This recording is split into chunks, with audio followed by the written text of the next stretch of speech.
A very good day to all my dear students. Before we start up with the second part of the chapter Tides, let us know about the 5 important oceans on the earth. The earth is known as the blue planet because 71% of the earth's surface is covered with water. Children, there are 5 largest oceans in the world. Number 1 is the Pacific Ocean.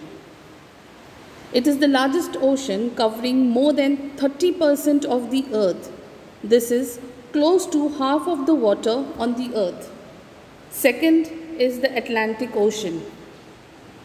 It is the second largest ocean and saltiest ocean on the earth. Third one, we have the Indian Ocean. It is the third largest ocean surrounding densely populated region. Children, in the year 2000, the Southern Ocean is the newest ocean recognized by the International Hydrographic Organization, that is IHO. Fifth is the Arctic Ocean. It is the world's smallest and shallowest ocean of all the 5 oceans. It is the coldest and the least salty ocean. Students, now let us know about tidal zone. The tidal zone is also known as a seashore. It is the area above water level at low tide and underwater level at high tide. This area can include several types of habitat with various species of life, such as sea stars, sea urchins, and many species of coral. Now let us understand what is tidal range. The difference between the water level of high tide and low tide is called tidal range. In open seas, this range is about 30 centimeter.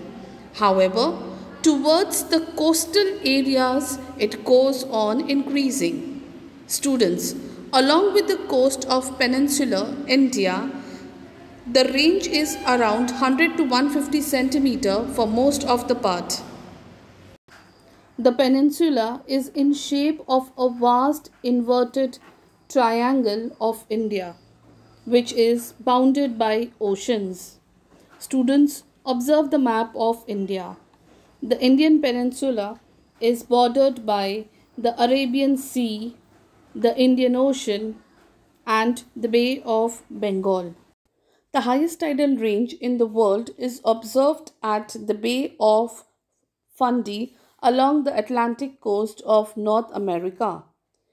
Here the tidal range is about 1600 centimeter.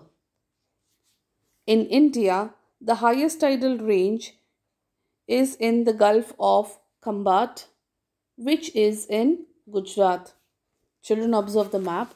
Here the tidal range is about 1100 centimeter. Students, now let us discuss the effects of tides. First, tide is helpful for fishing activity. Second, tides clear the waste and hence the coasts become clean. Third, ports do not get filled with sediments. Now what are sediments? Sediment is a solid material that is moved and deposited in a new location. It can consist of rocks and minerals as well as remains of plants and animals. Students, sediments moves from one place to another through the action of wind or water. Now let us see the 4th point. Ships can move up to the ports during high tide. Next, it helps to obtain salt. Next, the tidal force, or you can say the tidal energy, can be used to generate electricity. Next, lack of knowledge about tides may cause accidents. So students, during high tides, we have to take precautions and avoid to go in ocean water during high tides. Last one, Tides help in maintaining the mangroves and the coastal biodiversity. Students, mangroves means various tropical evergreen trees or shrubs that grow in shallow coastal water. Students, the timings of tides changes daily. Tides are continuously occurring phenomena. After reaching the maximum water level during high tide, the low tide sets in.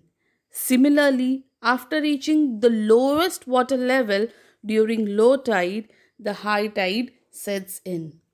Remember, students, there is high tide and low tide twice a day. The time difference between two high tides is of 12 hours 25 minutes. Students, now let us learn about waves. Do you know what are waves? Waves are created by energy passing through water, causing it to move in a circular motion.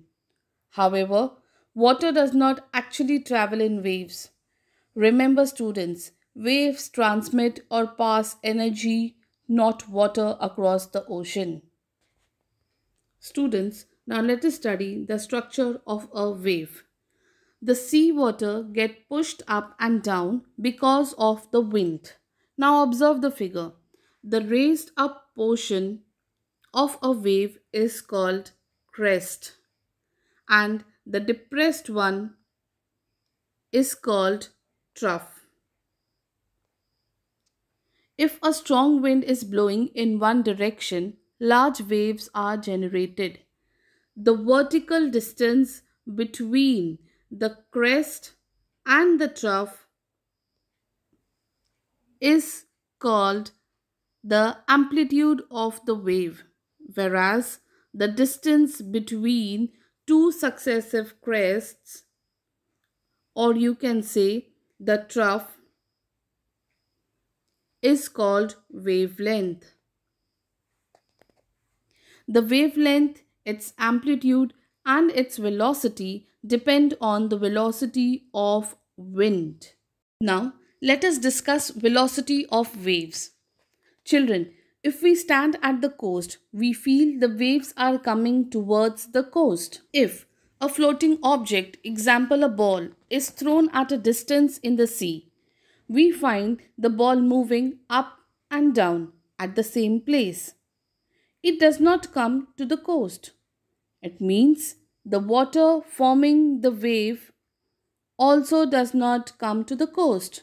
Remember that the water in the wave does not move. What moves is energy. Students, the main reason of wave generation is wind. But at times, due to earthquakes or volcanic eruptions occurring below the floor of the sea, waves get generated. Such waves assume a great height in shallow waters near the coast. These waves are very destructive.